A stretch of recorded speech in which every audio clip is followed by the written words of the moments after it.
सूरत-ए-हाल ये है कि काबीना का इजलास कल हुआ। कल सेनेट के इजलास में इस बात का इम्कान था कि इस बिल को टेबल कर दिया जाएगा, उसको पोस्टपोन किया गया। आज से हमने देखा है कि 3 मरतबा मुख्तलिफ औकात के ऊपर सेनेट और कौमी असम्बली के इजलास के हवाले, टाइमिंग के हवाले से उनको तब्दील किया गया है। सेनेट का इजलास तीसरी मरतबा मुलतवी हुआ है। अब देखते हैं कि होता भी है या नहीं आज, या उसमें ये तरमीम टेबल होती भी हैं या नहीं। प्रोग्राम के पहले से में तारिक फजल चौधरी साहब हमारे साथ है, चीफ व्हिप है मुस्लिम लीग नवाज कौमी असम्बली के, the relevant person to talk about this issue. उनसे हम पूछते हैं। बॉस शुक्रिया चौधरी साहब में ज्वाइन करने के लिए। आज कोई प्रोग्राम है ये जो तरमीम है सेनेट में या कौमी असम्बली में पेश करने का? बिस्मिल्लाहिर्रहमानिर्रहीम। देखिए, मैं आपके प्रोग्राम का जो इब्तिदाइया है उसमें मैं आपकी सारी गुफ्तगू मैंने सुनी है। मैं आपको थोड़ा सा पस मंजर बता देता हूँ कि बुनियादी तौर पे जब ये आईनी तरमीम की प्रपोजल जो है ये ज़ेरे बहस आई तो उस वक्त हमारे पास 2 ऑप्शन थे।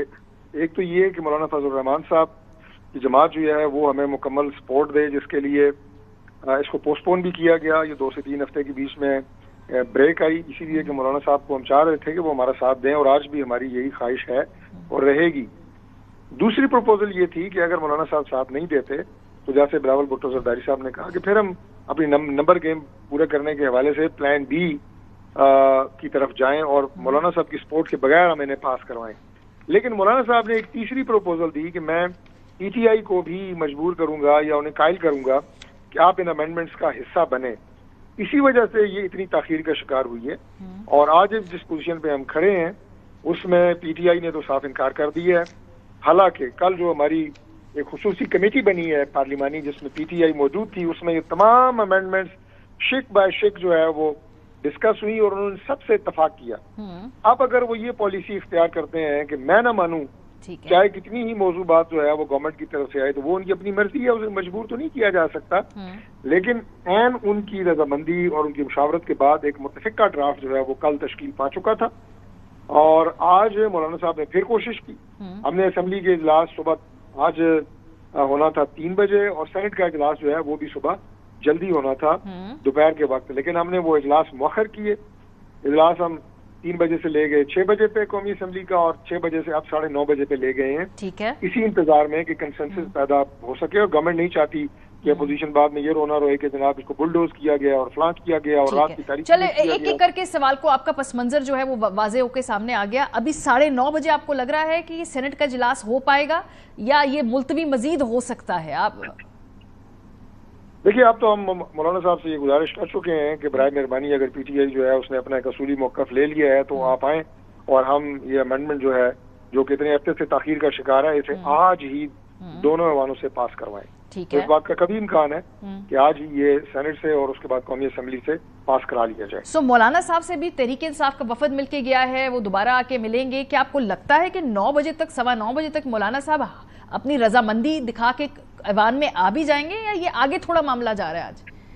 देखिए, वो तमाम बातें जो या वो तमाम मैंने इस तमाम जो है सिलसिले के शुरू में एक बात की थी, मुझसे पूछा गया था आप ही के गालबन एक प्रोग्राम में ARY के मौलाना साहब क्या चाहते हैं, तो मैंने बड़ा सादा इसका जवाब दिया था कि जो अमेंडमेंट्स हम तजवीज़ कर रहे हैं मौलाना साहब उन अमेंडमेंट्स में अमेंडमेंट्स चाहते हैं तो वो अमेंडमेंट्स कर दी गई हैं। बहुत बड़ी बात ये थी कि एक इंडिपेंडेंट अलहदा से एक आईनी अदालत का क़याम जो है वो इब्तदाई जो हमारी तरमीम थी उसका हिस्सा थी, लेकिन मौलाना साहब की मुशावरत के बाद वो अलग से एक आईनी अदालत का क़याम जो है वो खत्म कर दिया गया है और एक आईनी बेंच की बात की गई है। ये सिर्फ एक है। इसके अलावा चूंकि प्रोग्राम का टाइम आपका मुख्तसर होता है, कई और ऐसी तजावीज़ थी जिनमें अमेंडमेंट की गई है, तरमीम में तरमीम की गई है। अब कोई ऐसा जवाब नहीं है कि मौलाना साहब जो है वो इसका हिमायत नहीं करेंगे। मौलाना साहब इंशाल्लाह हिमायत करेंगे और काबीना का इजलास भी होना है और मौलाना साहब अगर इसको जैसे कि बिलावल भुट्टो जरदारी साहब चेयरमैन पीपल्स पार्टी बात कर रहे थे, मौलाना साहब ने अगर खुद प्रेजेंट किया तो उसमें हमें रूल्स इजाजत देते हैं कि बगैर कैबिनेट की मंजूरी के इसको बराह रास्त कौमी असम्बली में टेबल किया जा सकता है। अच्छा, तो यानी कि इस वक्त आपको कैबिनेट की मंजूरी की जरूरत भी नहीं है रूल्स के मुताबिक। अभी अगर ये बिल पेश होगा डायरेक्टली असेंबली के अंदर पेश होगा तो आपको लग रहा है कि ये आज ही होगा या ये कल तक बात जा सकती है? ये मैं स्पेसिफिकली सवाल बार बार पूछ रही हूँ कि आपकी पॉलिटिकल रीडिंग क्या है। आज ये तरमीम आप टेबल कर रहे हैं जिसको मौलाना साहब खुद प्रेजेंट करेंगे या फिर ऐसा होता दिखाई नहीं दे रहा आपको? देखिए, अगर ये तरमीम कौमी असम्बली की मैं बात कर रहा हूँ क्योंकि मैं चीफ व्हिप हूँ कौमी असम्बली में अपनी पार्टी का, تو اگر گورنمنٹ کے کسی ممبر کی طرف سے یہ ترامیم ٹیبل ہوتی ہیں تو اس کے لیے ہمیں کیبنٹ کی اپروول چاہیے. اگر مولانا فضل الرحمان صاحب ایز اے پرائیویٹ ممبر اس کو لے کے آتے ہیں بل کو تو پھر ہمیں اس کے لیے کیبنٹ کی اپروول نہیں چاہیے, پھر براہ راست اس اجلاس میں یہ ترامیم لائی جا سکتی ہیں. اور اس بات کا جیسے میں نے پہلے کہا کہ کبھی امکان ہے کہ آج رات کو یہ انشاءاللہ تعالیٰ پاس ہو جائے. سو فی الحال جو پلان بی ہے, جو آپ بھی ذکر کرتے تھے کہ مولانا کے ووٹس کے بغیر پلان بی جو ہے ایک وہ بھی موجود ہے, اس کی ضرورت نہیں پڑے گی آپ کو. پلان اے آپ کا فی الحال سارا اکتفا پلان اے پہ ہے. جی بالکل جی, اور انشاءاللہ پلان اے جو ہے وہ بالکل تقریباً کامیاب ہو ہی چکا ہے. اس لیے پلان بی وغیرہ کا تو میں اب نام بھی نہیں لوں گا, نہ اس کو ڈسکس کروں گا, بلکہ میں گزارش کروں گا کہ آپ بھی اس کو زیادہ زیر بحث نہ لائیں, کیونکہ ہمارے بہت اچھے معاملات چل رہے ہیں. میں نہیں چاہتا کہ ان کے اندر جو ہے کسی طرح کا کوئی کنٹروورسی پیدا ہو. اور میں نے دوبارہ at the cost of repetition میں یہ بات کہوں گا کہ مولانا صاحب کو منانے کے لیے ہی یہ 2 سے 3 ہفتے کا جو گیپ آیا ہے اس میں اسی لیے آیا ہے, ورنہ اگر پلان بی پہ جانا ہوتا تو یہ آج سے 3 ہفتے پہلے ہی یہ ترمیم جو ہے یہ پاس ہو چکی ہوتی.